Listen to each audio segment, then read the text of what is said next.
사투리가 등장을 하니까. 그러게요. 두 분의 고향이 어디신지 참 궁금해지네요. 네, 또 실감이 나고 박태원 아나운서도 네. 고향이 좀 바뀐 것 같습니다. 그렇죠. 네. 아무튼 너무 재밌게 잘 봤고요.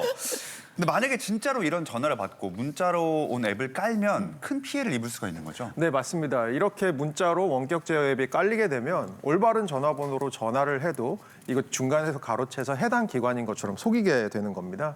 앞서 보신 것처럼 최근에는 이 가짜 카드를 배송한다 이런 명목으로 이런 미끼로 이제 카드 배송 사기 이러면서 보이스피싱이 조금 기관형으로 기관 사칭형 보이스피싱이 늘고 있습니다.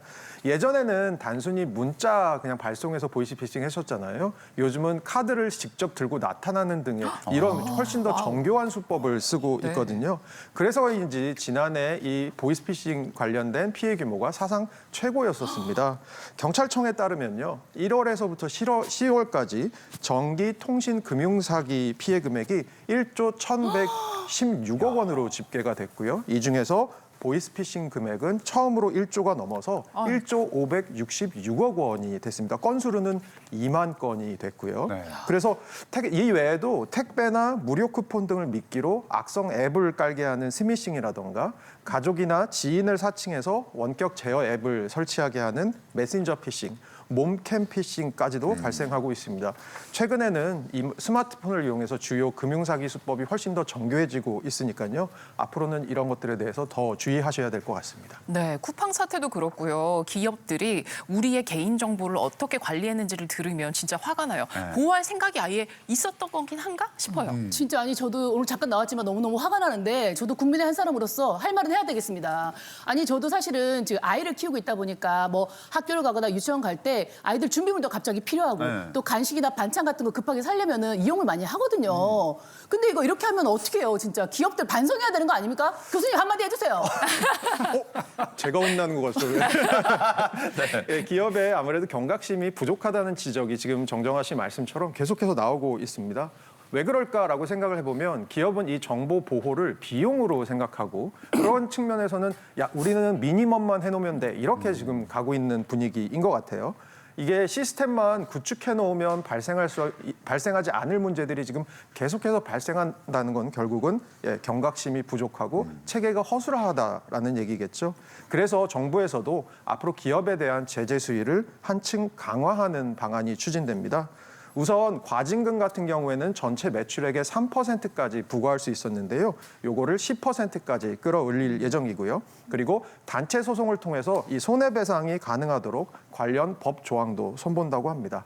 다만 쿠팡 사태의 경우에는 요게 소급 적용이 안 되거든요. 그래서 쿠팡 사태는 요 소급 적용하기 좀 어려운 부분이 있다 정도 이해해 주시면 될 것 같습니다. 아, 그렇군요. 근데 개인정보 보호를 위해서는 뭐 사이트마다 비밀번호를 뭐 다르게 해라, 자주 바꿔라 이런 얘기들 하시던데 그거 사실 매번 바꾸고 다시 기억하고 하는 게 사실 조금 번거롭긴 하거든요. 그 방법밖에 없을까요? 좀 번거롭긴 하지만 하시는 게 좋을 것 같습니다. 한 번 유출된 개인정보 어디서 어떻게 이용되는지 아무도 알 수가 없습니다. 이 때문에 비밀번호 정기적으로 바꿔주시는 게 좋습니다. 먼저 인터넷 사이트에서 내가 쓰는 계정이 유출됐는지 알아보는 방법이 있습니다.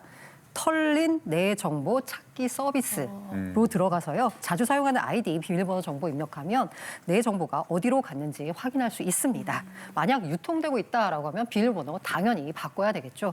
아울러서 개인정보 지키는 꿀팁 몇 가지 알려드리자면요. 먼저 개인정보 수집 동의는 신중하게 하셔야 됩니다. 사실 저도 뭐 동의하라 그러면 그냥 무심코 동의 누르거든요. 그런데 광고성 문자 전송에 무심코 동의를 하는 경우에 스팸 문자나 광고성 전화가 많이 온다라고 하면요. 해당 웹사이트 고객센터에 개인정보 처리 정지 요구권을 행사하시면 됩니다. 이 두 번째로는요. 스마트폰 광고 아이디 삭제하기입니다. 핸드폰에는요, 광고 아이디라고 해서요, 그 기기를 추적하는 고유 아이디가 있습니다. 기기 식별자라고 생각하시면 되는데요. 이 기기 식별자를 통해서 많은 광고가 들어오고 있는데 이걸 관리하지 않고 내버려 두면 불필요한 팝업이 뜨면서 자칫 팝업을 잘못 클릭했다가 내 정보가 털려서 보이스피싱에 악용되는 경우가 있습니다. 어떻게 하시면 되냐면요. 설정, 보안 및 개인정보 보호, 기타 개인정보 설정, 안드로이드 맞춤형 서비스 들어가서 서비스 해제하고요. 같은 경로를 통해서 광고로 들어가서 광고 아이디 삭제하시면 됩니다. 이 마지막으로 이용하지 않은 웹사이트는 탈퇴하시는 게 좋습니다. 이용하지 않는 웹사이트에 내 개인정보 굳이 보관할 필요가 없죠. 그런데 하도 여기저기 가입하다 보니까 내가 도대체 어디에 가입했는지 기억이 안 나는 경우 많죠. 네. 이럴 때는 개인정보 포털 사이트에 들어가면 내가 어느 사이트에 가입했는지 찾아서 알려주고요. 웹사이트 회원 탈퇴를 요청할 수 있습니다. 진짜 예전에는 턴다고 하면은 그냥 먼지 턴다 이 정도 생각했잖아요. 근데 이제 진짜 먼지 털듯이 내 개인 정보가 다 털리는 상황이니까 네. 개인이 경각심을 좀 가져야겠습니다. 맞아요. 먼지가 날리듯이 내 정보가 날아다니고 있어요. 어디까지 날아갈지 몰라요. 미세먼지처럼 그러게요. 아주 널리 퍼져 있습니다. 여러분 꼭 한번 확인을 해보시고 이런 방법이 있으니까 확인해보시고 실행하시기 바라겠습니다. 자, 경제한 뉴스 두 번째는 이 치킨 업계 소식이었네요. 그렇습니다. 사실 이제 정년이 짧아졌잖아요. 나는 손기술도 없는데 은퇴하고 뭐 할까? 남들이 가장 먼저 창업에 손대는 게 바로 프랜차이즈입니다. 네. 프랜차이즈 하면 뭐 여러 가지가 있을 수 있겠죠. 가장 많이 하는 프랜차이즈는 뭘까요? 사장님들이 가장 편하게 느끼는 게 편의점이었어요.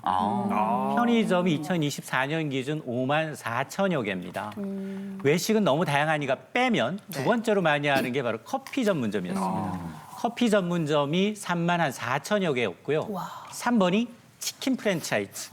치킨 프랜차이즈가 2024년 기준 3만 1천여 개인데 1년 전에 비해서 5.3%나 늘었습니다. 그렇군요. 자, 5.3%나 늘었다.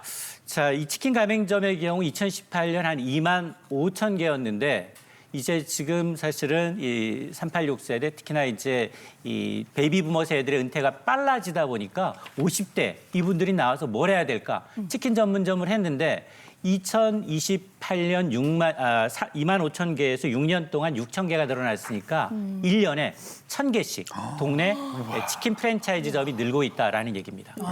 우리나라가 그렇게 커피도 많이 마시고 치킨도 많이 사 먹고 그런지 모르겠어요. 근데 그렇게 많이 늘어난 만큼 다들 또 수익은 잘 보고 계신지 걱정이에요. 맞습니다. 이 사실 프랜차이즈라는 게 장점이 이제 내 기술 없이도 가맹점 비만 내면 정말로 이제 본사에서 모두 알아서 세팅을 해주니까 손쉴 것 같지만 매출, 외형상 이제 매출은 늘고 있는데 실속은 없어 보입니다. 실제로 이제 점포당 매출 증가를 봤더니 다른 외식 업종보다도 현저하게 낮은 것으로 나타나고 있는데요. 이미 이제 포화 단계에 들어간 게 아니냐라는 이제 분석까지 나타나고 있는데 여기에 이제 프랜차이즈 치킨점을 억누르는 게 배달 앱입니다. 배달 앱의 경우에는 배달 소비가 정착되다 보니까 프랜차이즈 쏠림 현상이에요. 우리 치킨 시킬 때 가게에 직접 전화하는 경우보다는 배달 앱을 통해서 하다 보니까 동네 자영업하시는 분들 저기는 분명 맛집이야. 수년 동안 사장님이 직접 치킨 후라이드를 이렇게 해서 맛있다라고 소문이 나지만 정작 프랜차이즈 업종과 이제 경쟁이 안 되는 게 배달 플랫폼을 통한 이제 매출 비중이 워낙 높다 보니까 매출 내기 위해서는 배달 플랫폼에 들어가야 돼요. 네. 스스로 내야 합니다. 여기다 마케팅 비용 감안하다 보니까 지금 3년 동안 동네 자영업자 치킨 브랜드는 줄고 있는 상황입니다. 그래서 이게 사실 진입장벽이 낮다라는 얘기는 그만큼 수익성도 좋지 않다라는 얘기입니다. 야, 아니 사실 뭐 은퇴 시기가 빨라진다고 말씀하셨는데 제 또래도 슬슬 이제 명퇴 히트 하거든요. 연세가 그래서 어떻게? 네, 근데 이제 저도 생각하는 게 이거 은퇴하면은 닭 튀기는 게 제일 나을 것 같다. 왜냐하면 안정적이니까. 그래서 치킨 프랜차이즈는 좀 안정적이다라는 소문이 있었는데 이제 그것도 아닌가 봐요. 맞습니다. 네, 치킨 업종 그야말로 과열 경쟁입니다. 주요 브랜드 경쟁 치열하고요. 중소 브랜드 점점 시장에서 밀려나가고 있습니다. 게다가 앞서 말씀하신 대로 배달비 부담 큽니다. 게다가 플랫폼에 광고도 해야 되고요. 수익성 점점 악화되고 있습니다. 가맹점단 매출 보니까요. 전년보다 1.9% 증가에 그쳤습니다. 피자 햄버거가 7.9고 커피, 비알코올 음료가 4.7이니까 이보다 훨씬 낮은 수준이죠. 실제로 봤더니요. 이거 좀 슬픈데 치킨 전문점의 3년 생존율 45.4%. 그러니까 새로 생겨나는 치킨집 와. 두 곳 중 한 곳은 3년 뒤에 문을 닫는다라고 보시면 됩니다. 치킨집 퇴직하고 한번 이거 닭이나 튀겨볼까? 이게 더 이상 통하지 않습니다. 이런 와중에 치킨 업계에서 좀 소비자들이 관심을 가질 만한 큰 변화가 또 있었잖아요. 네, 퇴근을 하시고 엘리베이터를 딱 타셨는데 치킨 냄새가 난다. 그러면 진짜 못 참잖아요. 그래서 치킨을 딱 시키셨는데 막상 치킨이 딱 와보니까 너무 적은 거예요. 그래서 실제로 보니까 최근에 교촌치킨이 순살 제품의 중량을 30% 줄이고 가격은 그대로 유지하려다가 요거 소비자들이 항의로 원상복구된 적이 있거든요. 이 일이 계기가 되어서 지난달 15일부터 뭘 하고 있냐면 치킨 중량 표시제를 하고 있습니다. 이건 뭐냐면 치킨을 튀기기 전에 무게를 앞으로는 꼭 표시를 해야 된다. 요거인데요. 요거에 적용이 되는 가맹점은 이 가맹점 수 기준으로 상위 10개 프랜차이즈는 요거 다 해야 됩니다. 앞으로. 그런데 요게 숫자로 보면 전체 치킨 시장의 한 4분의 1 정도 되는 업체들이고요. 아직은 이게 시행 초기여서 그램으로 표시된 실물 메뉴판 교체라던가 아니면 배달앱에도 이 정보가 떠야 될 거잖아요. 근데 이게 아직 안 떠 있는 경우가 많은데요. 정부는 올해 6월까지는 계도 기간, 그래서 시간을 주고 올해 7월부터는 중량 표시를 제대로 하지 않는 그런 프랜차이즈나 매장에 대해서는 시정명령 그리고 영업정지 등의 행정명령을 부과하기로 했습니다. 올해는 치킨뿐 아니라 프랜차이즈 업계가 변화가 많을 것 같은데요. 프랜차이즈 가맹점주의 단체 협상권을 보장하는 가맹사업법 개정안이 국회 본회의를 통과했고요. 음료 영수증에 일회용 컵 가격을 표시하는 컵 따로 계산제, 그리고 빨대 사용 제한 등의 정책 변화도 가시화되면서 아무래도 우리 김정은 대표께서 얘기해 주신 것처럼 치킨 업계에 큰 변화가 있을 것으로 예상됩니다.